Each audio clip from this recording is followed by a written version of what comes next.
Então, vamos lá. Boa noite a todos. Iniciamos hoje um ciclo de encontros cujo propósito é debater alguns dos textos mais significativos, tanto da literatura brasileira quanto de literaturas estrangeiras, classificados como contos. Esperamos que esse projeto se desdobre em muitas outras etapas e em leituras e análises de muitos outros gêneros literários que consolidem esta iniciativa de um clube do livro dentro da Academia Araçatubense de Letras. Esse primeiro encontro será presidido pelo acadêmico Tito Damaso, que trará à discussão o conto Famigerado, de João Guimarães Rosa, constante no volume Primeiras Histórias, de 1962. Tito Damaso é professor universitário, poeta, ensaísta e doutor em literatura brasileira pela Unesp, de São José do Rio Preto, onde desenvolveu pesquisa sobre a poesia de Ferreira Goulart em nível de mestrado e sobre o cancioneiro de João do Vale em nível de doutorado. Sua pesquisa de mestrado, Ferreira Goulart, uma poética do sujo, saiu publicada em forma de livro pela editora Nanquim. Membro da Abralic, Associação Brasileira de Literatura Comparada, é um dos organizadores do simpósio de pesquisas que tem como temática a literatura e outras artes, um diálogo entre o texto literário, as artes plásticas, a música, a dança, o teatro e o cinema. Sobre João Guimarães Rosa, o poeta Carlos Drummond de Andrade escreveu: João era fabulista, fabuloso, fábula, sertão místico, disparando no exílio da linguagem comum, projetava na gravatinha a quinta face das coisas, inenarrável narrada, um estranho chamado João, para disfarçar, para farsar, o que não ousamos compreender, tinha pastos, buritis, plantados no apartamento, no peito, vegetal ele era, ou passarinho, sob a robusta ossatura, com pinta de boi risonho, era um talento, e todos os artistas, no mesmo papel, ciranda multívoca. João era tudo, tudo escondido, florindo como flor é flor, mesmo não semeada, mapa com acidentes deslizando para fora falando, guardava rios no bolso, cada qual em sua cor de água, sem misturar, sem conflitar, e em cada gota redigia nome, curva, fim, e no destino geral seu fado era saber para contar sem desnudar o que não deve ser desnudado e por isso se veste de véus novos? Mágico sem apetrecho, civilmente mágico, apelador de precípites, prodígios acudindo a chamado geral, embaixador do reino que há por trás dos reinos, dos poderes, das supostas fórmulas, do abracadabra sésamo, reino cercado, não de muros, chaves, códigos, mas o reino, por que João sorria se não lhe perguntavam que mistério é esse? E propondo desenhos figurava menos a resposta que outra questão ao perguntante? Tinha parte com sei lá o nome, ou ele mesmo era a parte da gente servindo de ponte entre o sub e o sobre, que se arcabuzeiam de antes do princípio, que se entrelaçam para fora, para a melhor guerra, para a maior festa?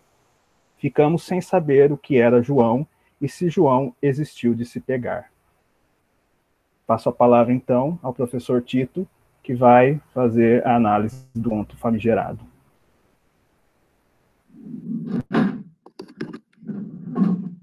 Muito bem.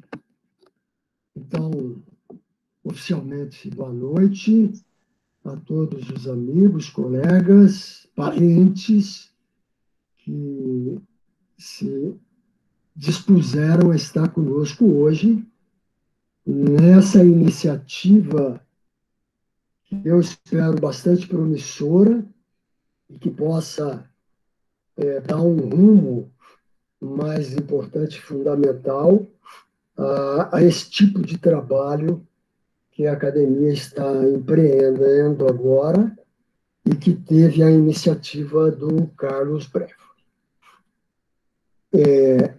Bem, nada melhor do que essa introdução com o poema de Drummond sobre o João Guimarães Rosa, que o Carlos acabou de ler. Se fôssemos, evidentemente,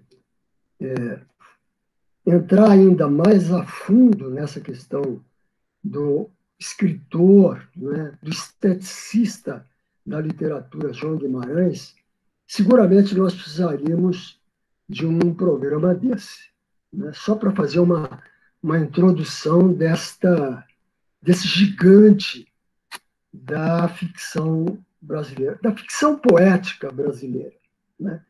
A linguagem do João é um misto de ficção e poesia, né?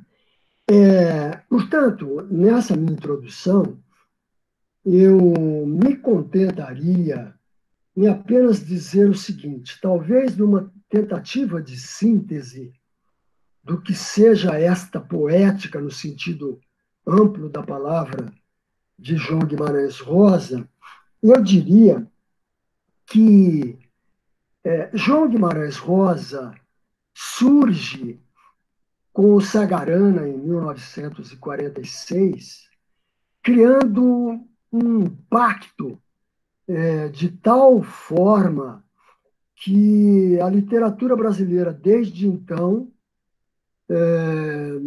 não foi mais a mesma, tornou-se outra. Parece isso um exagero, mas não é.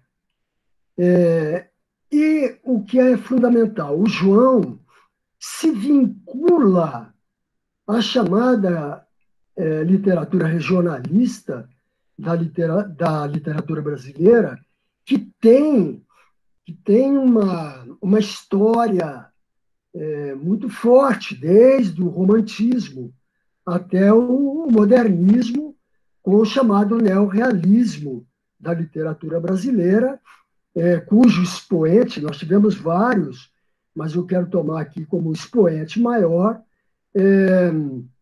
Graciliano Ramos, né? Agora, percebam, o João centra, portanto, a sua literatura no regionalismo brasileiro, que, primeiro, foge completamente do chamado realismo mimético, aquele realismo neorrealista, desculpe, aquele modernismo regionalista neorrealista, trabalhado por Graciliano, por Jorge Amado, Raquel de Queiroz, etc. Não obstante, ele centre a sua palavra literária neste universo, esse universo é simplesmente, não propriamente um parâmetro, mas um lugar de motivação, porque o que ele vai fazer é inventar completamente em cima disso. Agora, a sua inventividade fictícia, não sei se vão perceber, se eu serei claro para dizer esse paradoxo.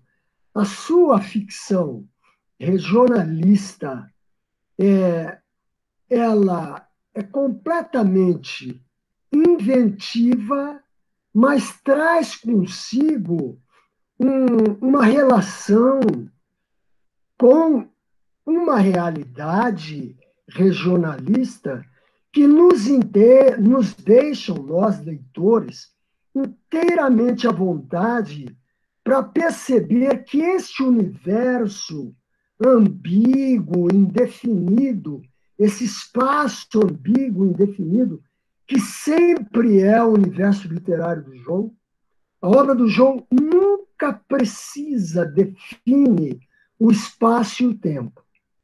Tudo ali é muito indefinido, porque, fundamentalmente, não me interessa muito o espaço e o tempo.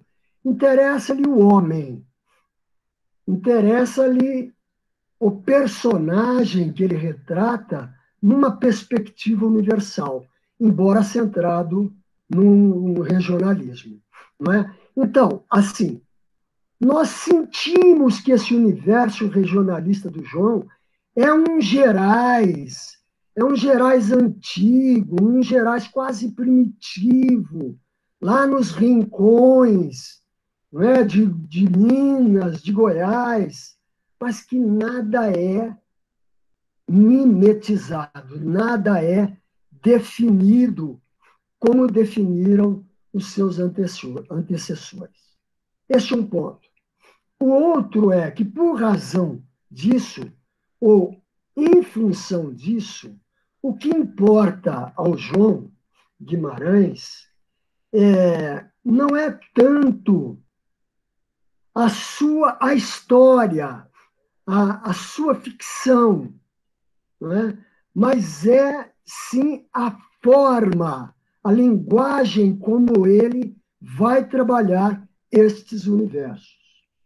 Né? Então, daí a gente poder acrescentar isso, que o João era um inventa-línguas, um inventa língua portuguesa constante, tanto na forma frasal, né, na forma de expressões, trabalhando com a sintaxe, não é, com a construção de frases, como com a invenção de palavras, não é? Usando todos os recursos disponíveis da língua, neologismos, justaposição,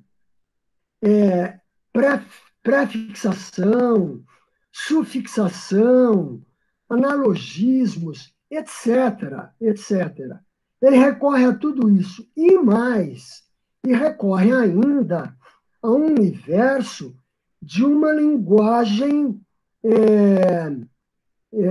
medieval, lá dos recôncavos antigos, em que as palavras eram usadas e não são hoje. Ele recupera muito delas.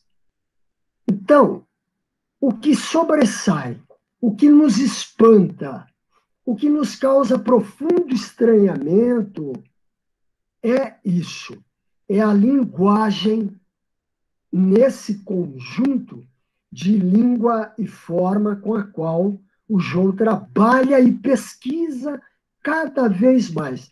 Começa com Sagarana, vem embora, passa pelas suas novelas, né, vai passando pelas Urubu-Quaquá do Pinhém, Campos Gerais, tudo novelas, até desaguar na quase perfeição destes contos que ele inicia com primeiras histórias, em que está, de que consta Famigerado.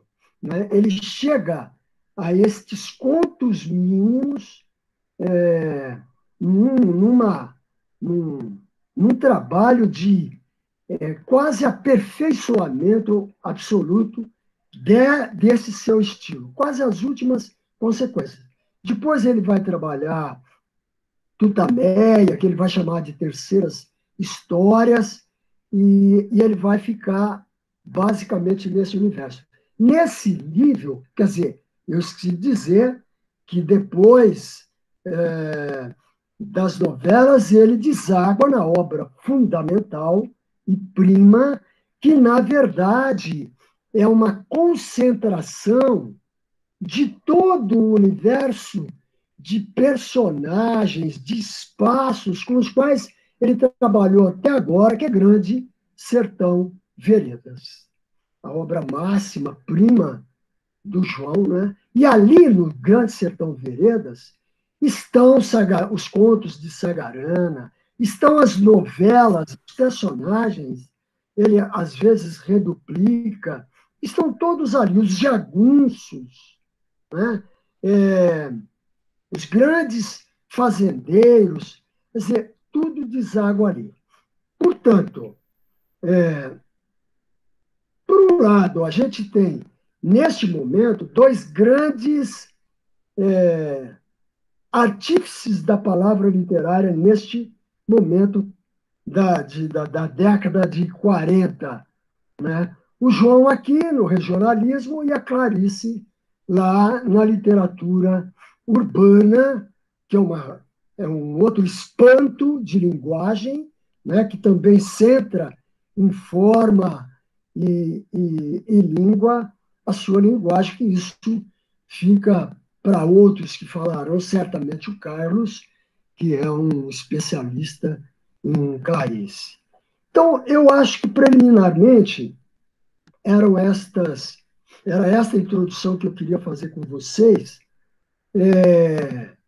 Já então, portanto, entrando em Famigerado, dizendo antecipadamente que, por isso, o que nós temos em Famigerado como fundamental é esta linguagem. E reparem, esta linguagem da qual estranhamos muito, principalmente quando somos principiantes na leitura de João, mas que, no fundo, não abdica de uma história, por sinal, muito bem contada. Não é? Aquele universo de história, nós vamos acompanhando e nos sentimos bem. Nós não estamos perdidos com o enredo da história, com a fabulação da história. Nós acompanhamos. Não é? Mas, de uma outra maneira, através destas lacunas, né, que a linguagem vai deixando, de um modo geral, não é? Dada a forma de construção do seu texto. As histórias do João, no geral, são simples, como são as de Clarice também. Né? Eles pegam o cotidiano, cada um no seu universo. O João pega um cotidiano daquele sertão indefinido, né? E pega uma história qualquer. Se nós fôssemos nos reduzir à história linear de Famigerado, ela está contida numa meia dúzia de frases, de períodos, pequeno texto, não é? Mas a grandeza do texto está justamente aí. É que ele toma esta história simples, entre aspas, banal naquele universo, né? Universo de jagunços, de pistoleiros, e empreende um tipo de enredo como este que nós demos e do qual a gente passa a conversar mais detidamente agora. Então, eu quero fazer assim. Eu vou lendo com vocês os slides, para eu não ficar muito falando também e meu tempo não ficar excessivo. São 14 slides, então é compridinho, mas na medida em que eu julgar conveniente fazer algumas observações à parte, eu paro e faço, e vou procurar fazê-lo com a maior concisão possível. Ao final, certamente, né, é o fim disso aqui, nós vamos abrir para o debate, para os questionamentos, para as falas, para os acréscimos, para as perguntas que, por acaso, ficaram em aberto, para a gente tornar isso bastante produtivo e construtivo a todos nós. Então, vamos lá. Então, o meu trabalho, estou centrando no conto Famigerado, de Primeiras Histórias, da 8ª edição que eu tenho, publicada pela José Olímpio, em 1976. Então, todas as pequenas citações que eu fizer aqui, eu as retirei desta edição. Bom, então, vamos lá. Começo dizendo que a história é narrada sob a perspectiva, ou ponto de vista, ou foco narrativo. Essas são expressões da teoria da literatura, né? Que o universo da teoria, com as quais o universo da teoria literária tem trabalhado, mas que são mais ou menos sinônimos. Né? A perspectiva é o ponto de vista de quem narra, né? O foco narrativo é o foco de quem está observando tudo e narra. E ainda se pode dizer a focalização narrativa. Então, ela está sob a perspectiva de um personagem secundário. O narrador é um personagem da história que narra, todavia, ele não é o protagonista, ele é o personagem secundário. Na moderna teoria da literatura, dentre outros dizeres, a gente tem que ele é um narrador homodiegético, porque ele não é o personagem central. O personagem, se fosse o narrador em primeira pessoa protagonista, nós diríamos que ele era um narrador autodiegético. Aqui é um narrador primeira pessoa secundário. Né?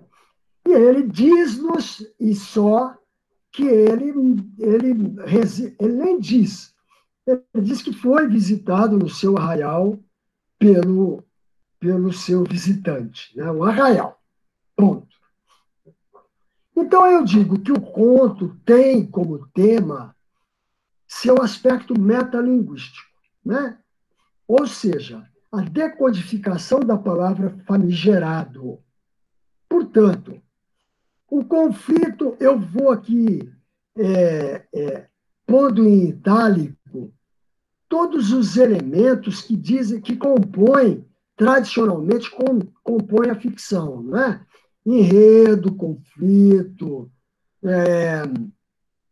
clímax.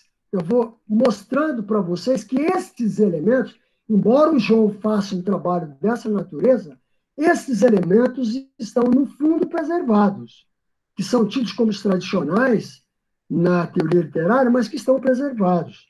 Eles estão trabalhados e evidentes. Evidentes numa obra do João Guimarães, claro. Né? Então, o conflito gerado, né, que foi arquitetado pelo narrador, né, no seu enredo, se desenvolve em torno da necessidade do protagonista de saber o significado daquele signo verbal, né, famigerado. E desse significado, eu digo, depende o resultado do desfecho da história. Não é o desfecho, o desenlace da história. Dependendo de como ele será decodificado, será explicado ao Damásio, não é? Olha aí, Damásio não era meu parente. Né? O desfecho poderia ter sido outro. Né? Então, eu antecipo um pouco isso, no final a gente volta. Então, talvez eu diga no parágrafo seguinte, mas eu já posso dizer, portanto, que este trabalho metalinguístico, só para deixar claro, é a linguagem falando de si mesma. Né? Então, na obra do João Guimarães, o que ressalta é o trabalho com a linguagem. Portanto, é a linguagem guimarãesiana falando da linguagem, aqui no nosso caso. Falando de famigerado por um lado, falando de famigerado, e, por outro, o modo como ele trabalha o seu texto, o seu estilo. Né? Ele joga, esse também é um processo metalinguístico, quer dizer, a escolha das palavras que ele faz, né? E a forma da construção sintática, morfossintática, né? É este trabalho. Então, ele é também, de certa forma, metalinguístico. É um trabalho preocupado com a linguagem literária. A linguagem é preponderante, entre aspas, ela é fundamental, ela é a personagem, entre aspas, maior do texto do João. Então, eu digo, o efeito estético literário, né, do conto, pois, se fundamenta justamente no manejo do alto teor inventivo da linguagem com que o narrador tece a trama, né? A trama da sua história. A perícia do relato narrativo, calcado nessa linguagem, é justamente o que mais produz estranhamento aos receptores do conto. Pode rodar, Carlos. Portanto, a maneira composicional dessa linguagem incide, evidentemente, no conjunto indissociável dos elementos linguísticos que a compõem, cuja inter-relação implica na produção dos sentidos. Eu vou ler tudo, depois eu discuto. Ou seja, o insólito da linguagem se traduz na feição morfossintática, sintático-semântica, que demanda para os sentidos afeitos ao contexto situacional em que, abre aspas, foi, de incerta feita, o invento. Fecha aspas. Essa é a fala do narrador, fala inicial do narrador. Né?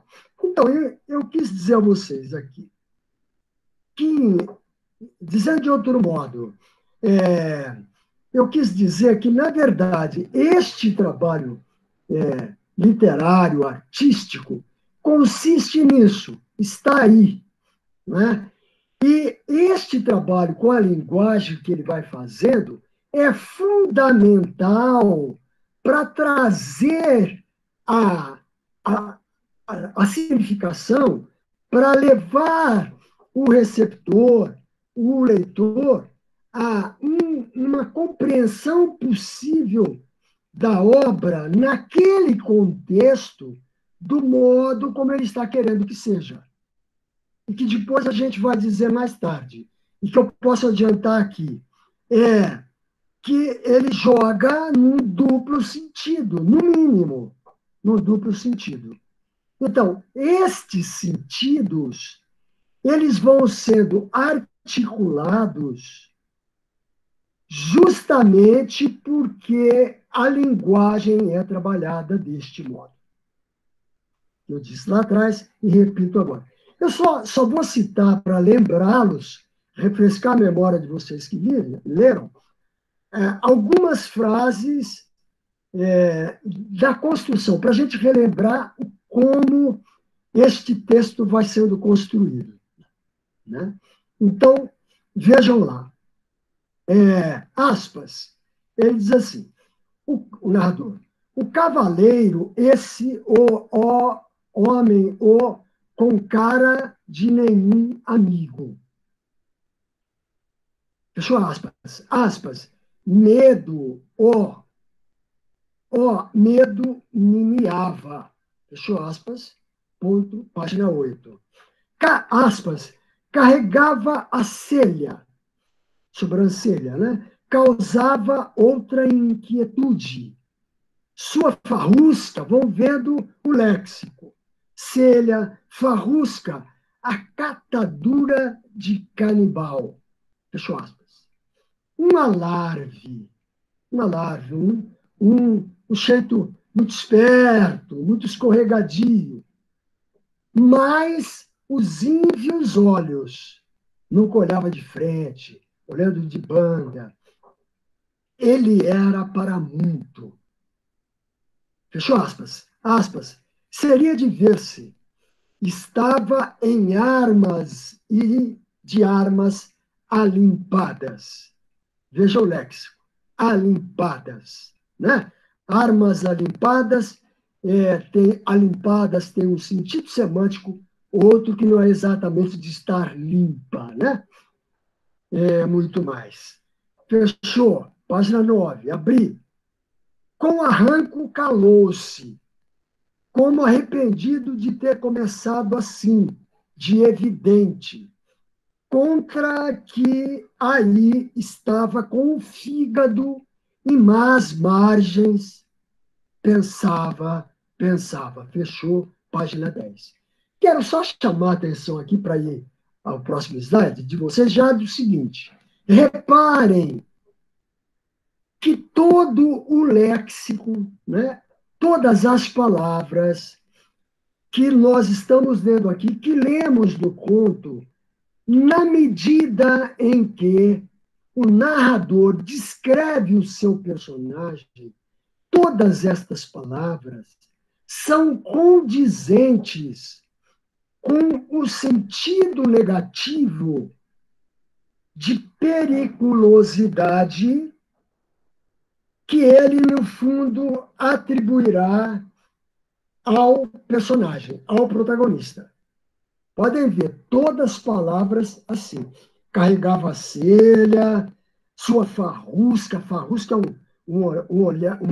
uma face meio ambígua, meio não muito clara, né? Catadura de canibal, olhos índios, quer dizer, para mostrar esta expressão, esses caracteres deste homem perigoso que era o Damásio, como se soube por ele, né, pelo narrador, mais adiante. Muito bem. Pode jogar, Carlos. Tendo em vista o modo como a história é apresentada, quero dizer, a estratégia de focalização, ou de foco narrativo, né, ou de perspectiva, de que se vale o narrador para configurá-la, podemos dizer que ele, num primeiro momento do conto, então, eu estou chamando primeiro momento para não dizer primeira parte, segunda parte. No primeiro momento da narrativa, empenha-se, então o narrador nesse primeiro momento empenha-se, entre aspas, em pintar, isto é, caracterizar numa descrição físico-psicológica exaustiva. Oi, tudo bem? Tudo bem, Carlos? Tudo bem, gente? Tá tudo ok, Tito. A gente tá te ouvindo. Tudo bem. É que deu um barulho aqui de microfonia. Então, tendo em vista o modo como a história é apresentada, quero dizer, a estratégia de focalização de que se vale o narrador para configurá-la, podemos dizer que ele, no primeiro momento da narrativa, empenha-se em pintar, isto é, caracterizar numa descrição físico-psicológica exaustiva o grau de periculosidade de seu visitante, entre aspas. Daí o longo tempo da narração dedicado a representar o protagonista. Quer dizer, ele gasta tempo físico da narração mesmo, né? Ele emprega bastante tempo da narração para fazer esse tipo de caracterização da personagem, porque ele tem interesse nisso. Ele quer convencer-nos, né, receptores, leitores, da periculosidade deste seu visitante, deste protagonista. Né? E que eu mostrei na enunciação, né, quer dizer, na narração dele, antes.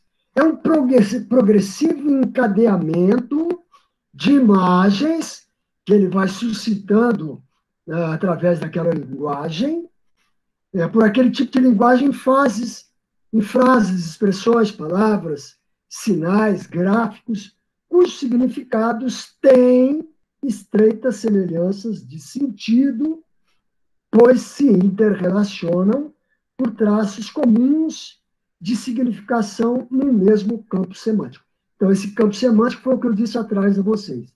Todas aquelas palavras são comuns com o sentido de periculosidade. Elas têm traços de significados comuns para periculosidade, perigo, etc. Gira. Gira, Carlos. Dizendo de outro modo, todas elas, palavras, expressões, etc., a que recorre o narrador para representar o protagonista, dizem respeito ao significado periculosidade, essência do que seria o caráter de Damásio, do qual o narrador, por esse exaustivo procedimento de linguagem, procura nos convencer. Dessa forma, se organiza toda a primeira parte, o primeiro movimento da narrativa. Nela, ao narrador não interessa representar quaisquer ações propriamente ditas no sentido tradicional que conhecemos, né? Depois de informar da súbita e inesperada chegada dos cavaleiros, né? Depois que ele informa isso, ele entra a caracterizar o Damásio. Ele restringe-se a caracterizar Damásio. Aspas, eu vou de novo a exemplos. O feroz de histórias de léguas, com dezenas de carregadas mortes, homem perigosíssimo, fecha aspas. Tanto é que se limita a utilizar, nessa parte, o discurso indireto com o qual resume o que teriam sido falas iniciais, cortou, Carlos? Do protagonista. Seriam falas iniciais do protagonista. Cortou protagonistas aí. Né? Então, eu fico aqui. O discurso indireto, todo mundo está se lembrando, é um discurso do qual o narrador se vale para não colocar a personagem plenamente falando.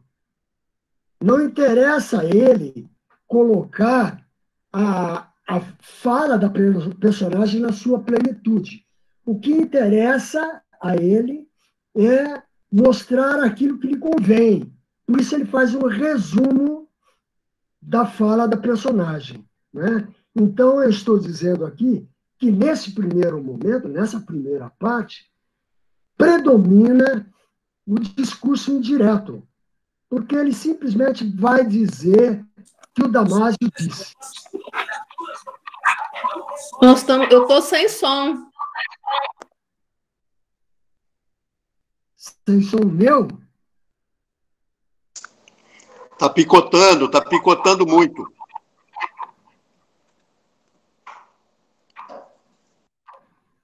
Uai. Para mim, o áudio está normal. O meu microfone está legal. Será que eu devo abaixar um pouco aqui?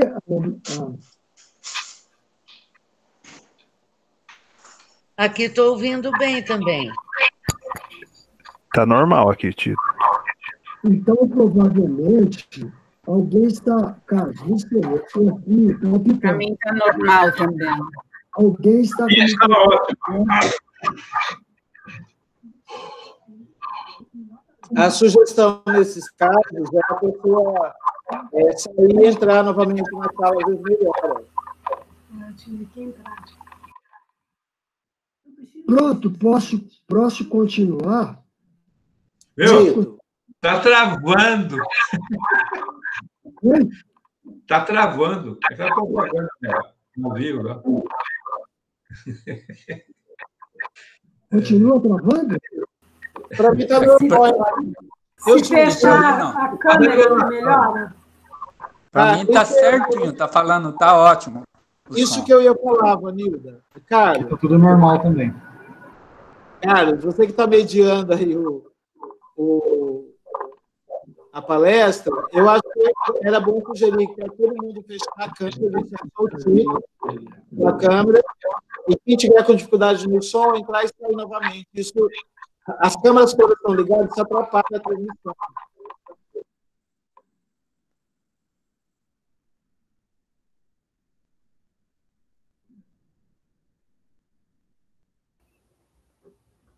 Vamos continuar, Tito? Vamos continuar, né? Então, puxa, Carlos. Puxa o slide.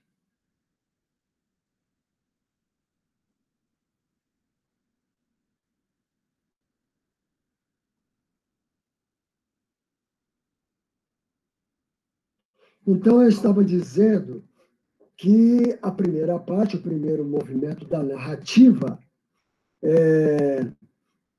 se faz desse modo, né? Nela, ao narrador não interessa representar quaisquer ações propriamente ditas, depois de informar da súbita e inesperada chegada dos cavaleiros.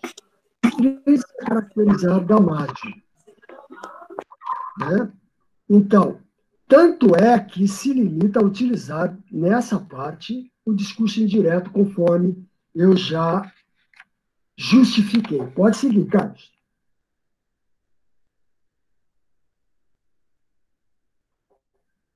E, diante disso, depreendemos que o protagonista se apresenta em estado de tensão. Né? Então, baseados nesta apresentação dele pelo narrador, nós percebemos que o estado do protagonista é de tensão. Eu estou chamando a atenção, não é? Estou italicando para chamar a atenção da importância desse elemento na história. Desculpem. Então, este estado de tensão está indiciado pela súbita e imprevista forma como chegaram pelo lugar em que deveriam se posicionar os três acompanhantes determinados por Damásio. Né? Pela recusa deste, então, Damásio, o narrador diz que o Damásio mandou-os ficar num canto, juntos. Também, pela recusa deste de apiado, Damásio, de apiar do cavalo e de entrar. Estou pegando dois elementos. Por consequência, tais comportamentos, né, tensivos do protagonista, né, puseram um narrador apreensivo, o que se desencadeia também em estado de tensão. O narrador, né, personagem, na história personagem, né, não quando narra, o personagem narrador, vamos dizer assim, fica mais claro, também está em estado de tensão, entra em estado de tensão. À medida que suas percepções do visitante o vão conduzindo àquelas elucubrações expressas pela linguagem, conforme já referimos. O segundo movimento da narrativa, da segunda parte da história, se passa a configurar com a plena primeira fala de Damásio.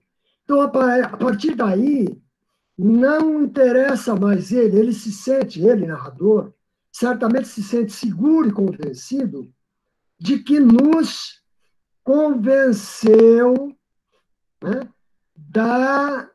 de quem é esse Damásio, da periculosidade desse Damásio. Agora ele começa a colocar o protagonista na sua plenitude e vai colocar através de diálogos. E, portanto, ele vai se valer aqui do discurso direto. Ele vai puxar o diálogo em que a fala, tanto dele quanto do Damásio, serão representadas plenamente. Né? Então, isso abre a segunda parte. Então, ele coloca o Damásio dizendo inicialmente a que veio. Eu vim perguntar, aspas, né? Eu vim perguntar a vós, VC, uma opinião sua explicada. Fecha aspas. Desculpem, eu tenho essa mania de professor. Quero chamar a atenção de vocês que, porque isso vai me ajudar lá mais embaixo, todas as falas, tanto de um quanto de outro, elas ficam em enunciação suspensiva, né? Marcadas pela reticência. Elas ficam incompletas. Não é? Porque, pressupostamente, aqui na frase escrita, no fundo, estão sendo representadas as falas, né? A oralidade. E ele escreve mais ou menos representando isso. Então, as falas ficam em suspense. Elas não se completam. Né, Lela?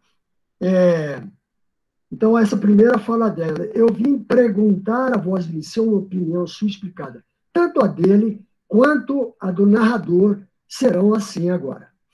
Situação em que as breves ações da história passam a se efetuar plenamente.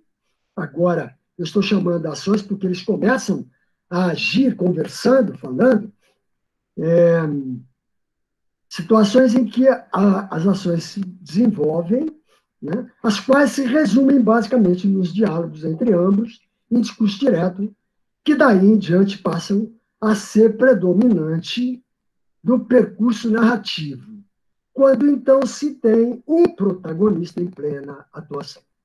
Isso, todavia, não inibe o narrador de continuar dando curso às suas elucubrações, as quais se intercalam as falas do protagonista.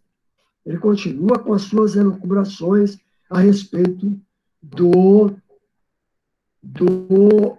Damásio, mas reparem que agora inverte o teor, né? Agora predomina o discurso direto. Muito bem. Então, a rigor, o diálogo estabelecido em discurso direto entre os dois, desde então, se realiza por falas de ambos, ficando em suspenso, que eu falei há pouco a vocês, revelando o estado de tensão. Essa suspensão da fala é mais uma marca da tensão, do embaraço, da hesitação em que se encontram, né? Procedimento indiciado no texto escrito por reticência. Acabei de comentar isso. A partir da segunda fala do protagonista, aspas, vós, VC, é que não me conhece. Damásio, dos Siqueiras. Estou vindo da serra. Fechou aspas. Sedimenta-se a complicação da história. No instante que Damásio se apresenta, a história se complica, né? Estabelece-se plenamente a complicação. Vez que o narrador vê confirmadas suas suspeitas subentendidas em suas impressões. Constata, então, que não eram infundadas essas suas suspeitas. Tratava-se do, aspas, feroz de histórias de léguas, com dezenas de carregadas mortes, homem perigosíssimo. Fechou aspas.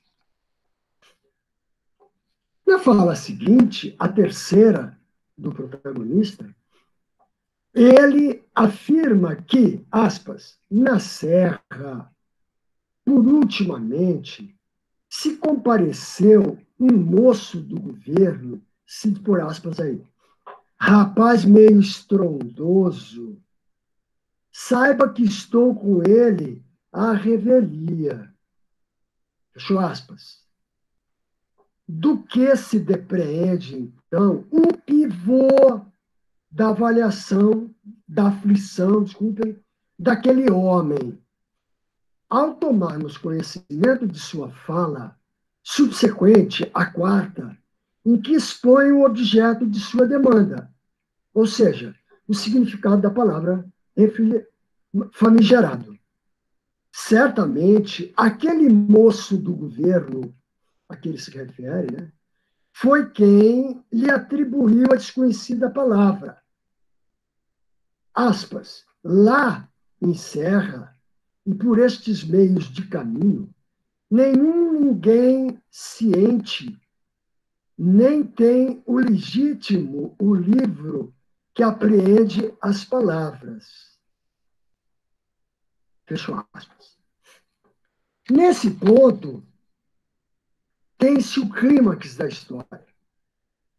Vez que, explicitado o problema causador da situação conflituosa, há que se buscar a solução. O diálogo entre eles se estende porque, para Damásio, as explicações iniciais não são claras a ele e requer que o narrador-personagem lhe diga de forma clara, simples, direta. Primeiro, aspas, vós, Nicê, não veja em mim grossaria no não entender. Diminuiu, Carlos. No não entender. Mas me diga, é desaforado? É caçoável? É de a renegar? Farsância? Nome de ofensa? Considerando o novo esclarecimento do narrador, ainda insuficiente, insiste uma segunda vez. Aspas. Pois é o que é em fala de pobre, linguagem em dia de semana.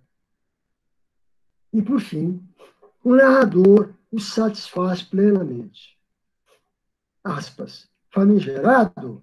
Bem, é importante, que merece louvor, respeito.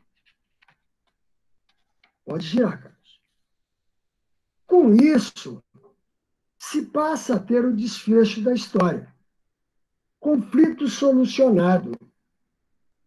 E de forma eufórica. Né? Ou seja, positiva, satisfatória. Dá-se, pois, uma mudança de estado das personagens. Então, ele sai do estado anterior, né, de apreensão e tensão. A do narrador, personagem, fica pressuposta, já que atuou de forma a reequilibrar o estado de paz de Damásio. E suas referências finais ao protagonista deixam de trazer descrições de cunho desabonadores, negativos. Daí em diante, ele não se refere mais ao Damásio com aquelas palavras de cunho negativo. Quanto a Damásio, após ouvir o narrador dizer-lhe que, aspas, o que mais queria uma hora destas era ser famigerado, bem famigerado, o mais que pudesse. Passa a um estado eufórico. Ah, bem, soltou exultante. Subiu em si, desagravava-se num desfogaréu. Viram o léxico agora mostrando a mudança de estado do disfórico, né, para o eufórico, do negativo para o positivo. Ah, bem, exultou, soltou exultante, né? Sorriu, outro, né?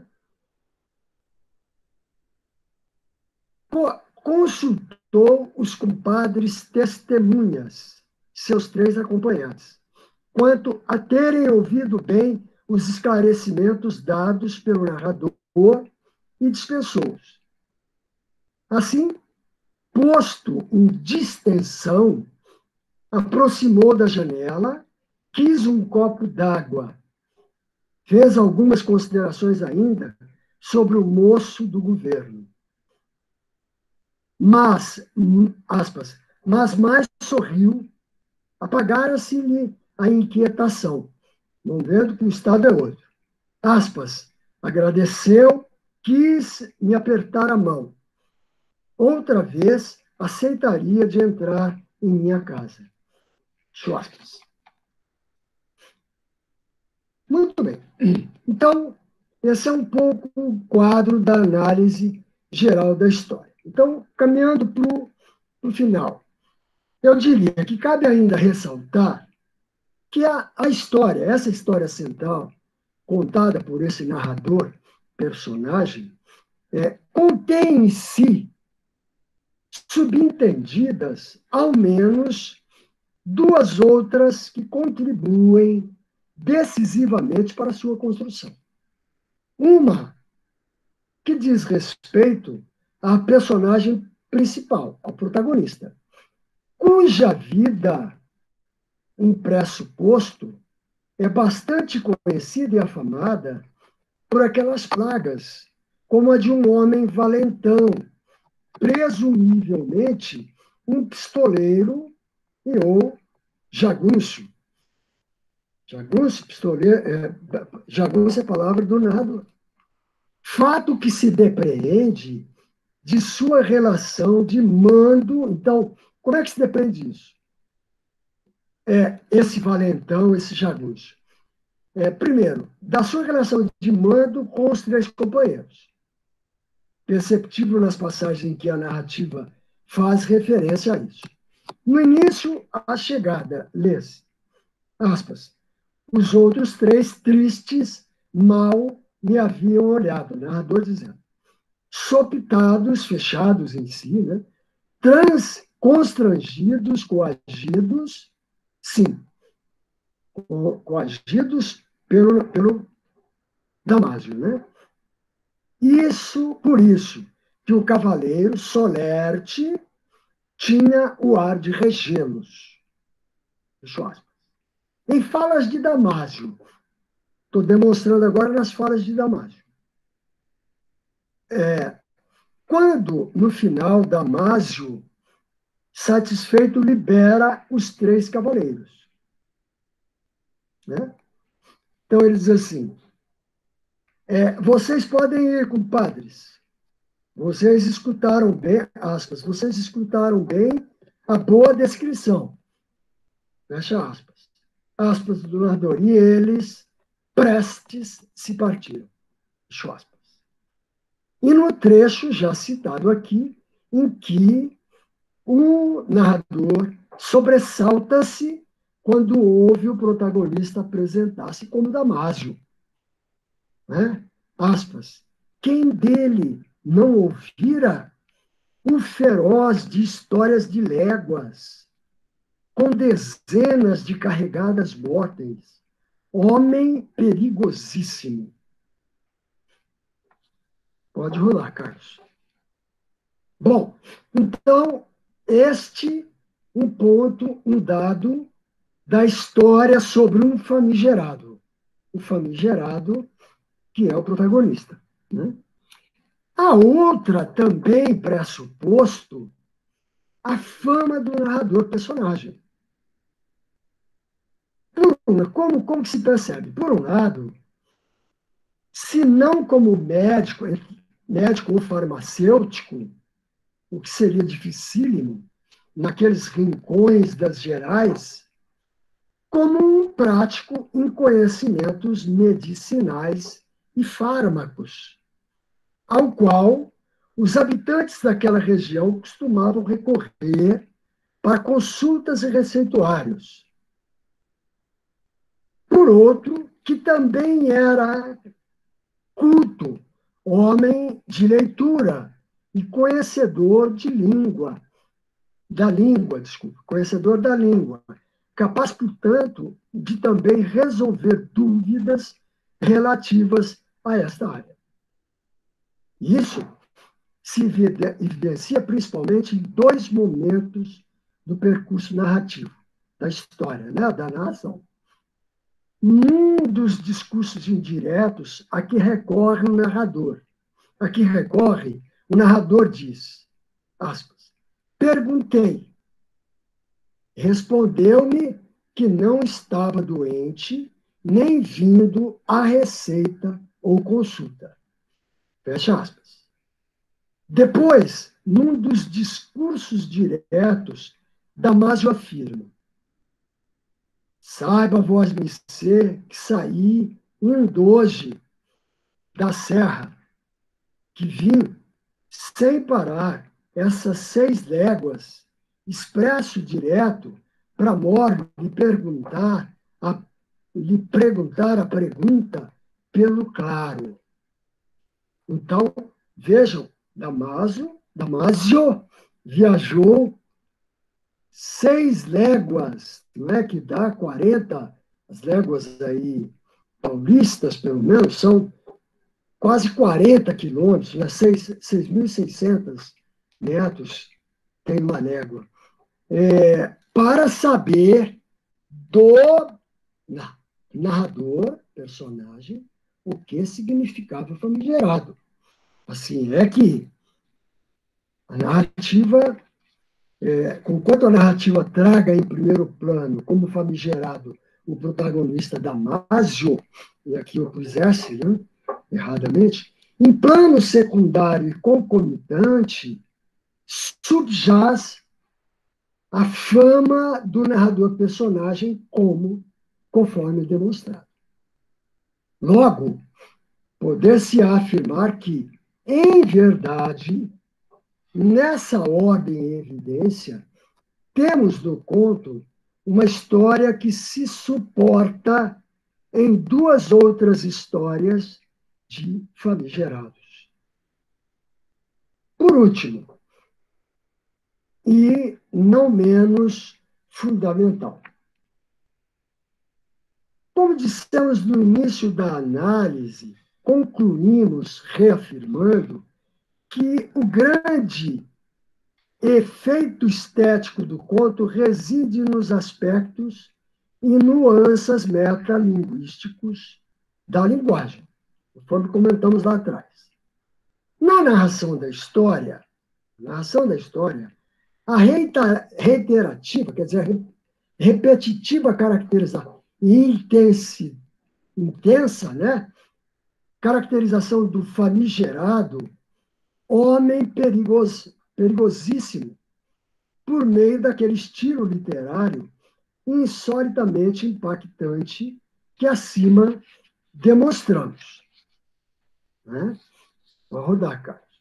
No nível do enunciado, portanto, no nível da história, da narrativa, que relata, tem-se a decisão do personagem narrador de informar a Damásio os significados da palavra que demandam somente a sentidos de positividade e nenhum de negatividade.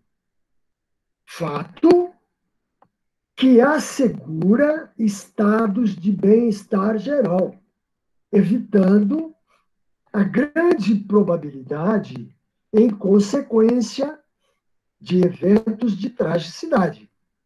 Não só o Damásio ir acertar as contas com o moço